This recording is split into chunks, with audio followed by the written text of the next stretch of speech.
NNRG.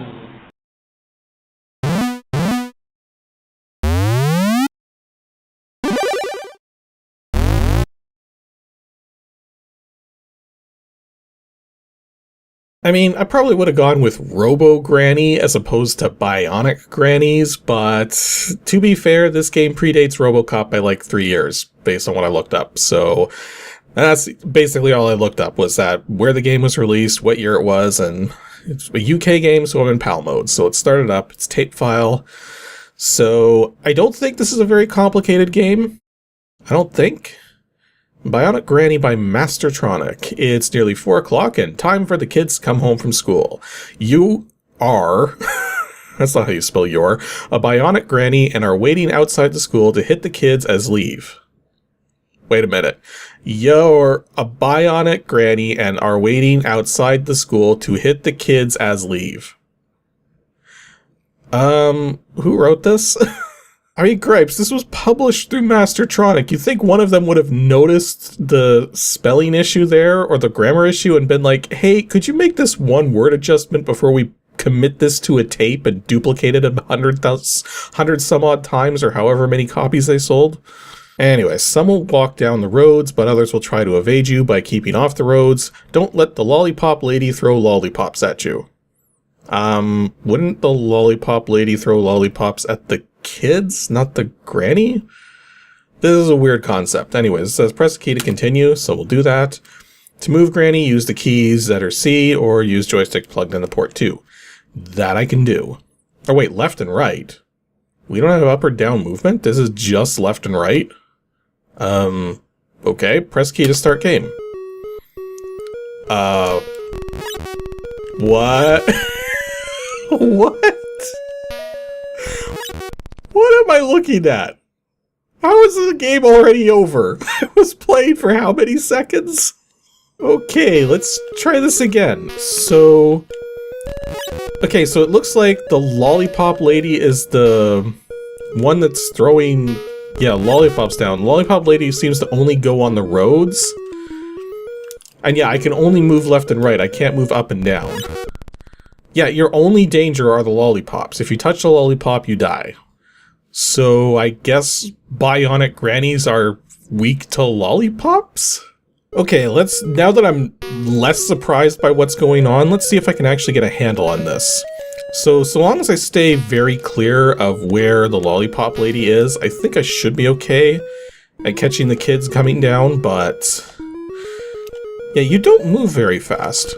The fire button doesn't seem to do anything either, so really this is all there is to it. Move left and right, and get the kids. Although I noticed there was that level indicator when we got the game over, so I'm guessing there are multiple levels to this. Also, just take in that music for a moment.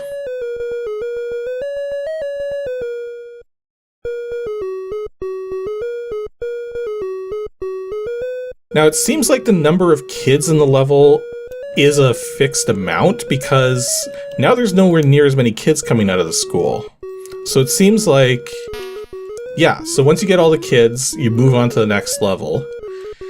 And it seems as though it's a fixed quantity of kids per level. So once you get them all, then you just move on.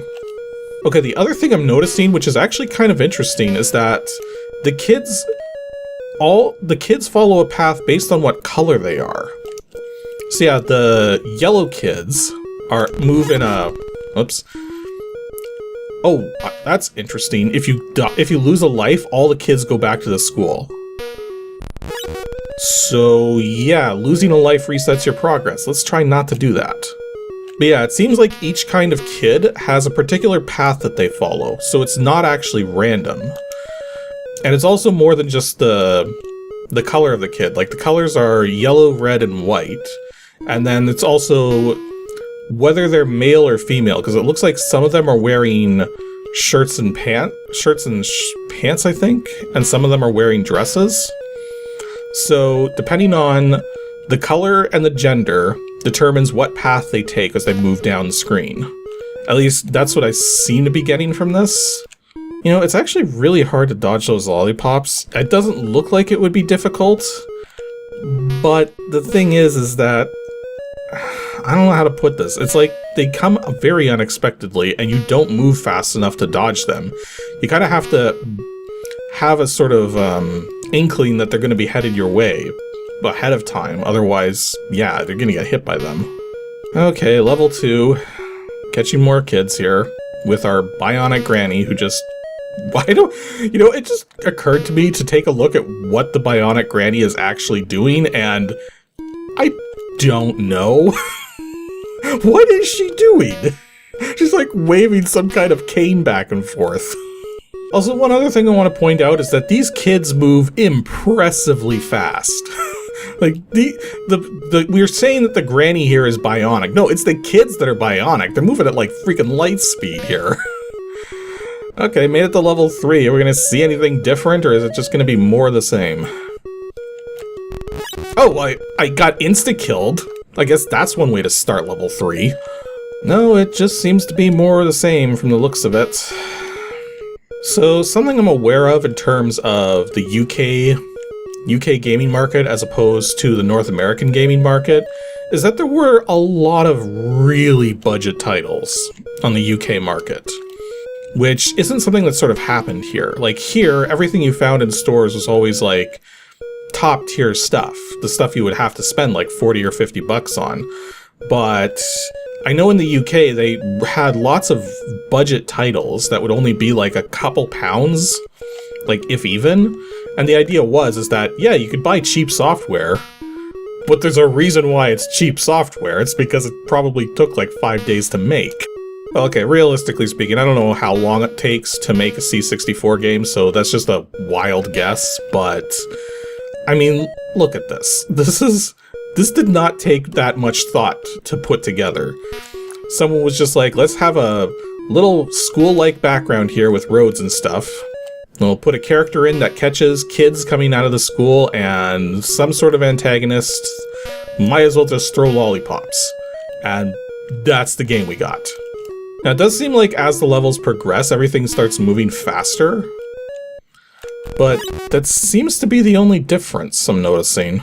Also, something that terrifies me a little is the idea that the level indicator goes into triple digits. If anyone wanted to play this up to a triple-digit level, I would question their sanity. So yeah, that was Bionic Granny. I've only been playing for like 12 minutes. What else am I gonna show with this game? This is a game that plays and looks like this. Do you really need me to elaborate any further on it? Actually, you know what? I put some thought into it, and there is one other thing I can elaborate on. Because unlike some C64 games we've played on the show, the controls are actually responsive. I know, shocker. A game that plays and looks like this, and the controls are perfectly fine. So... hey, controls are clearly not a big deal, so I don't know why it is some C64 games have trouble with that.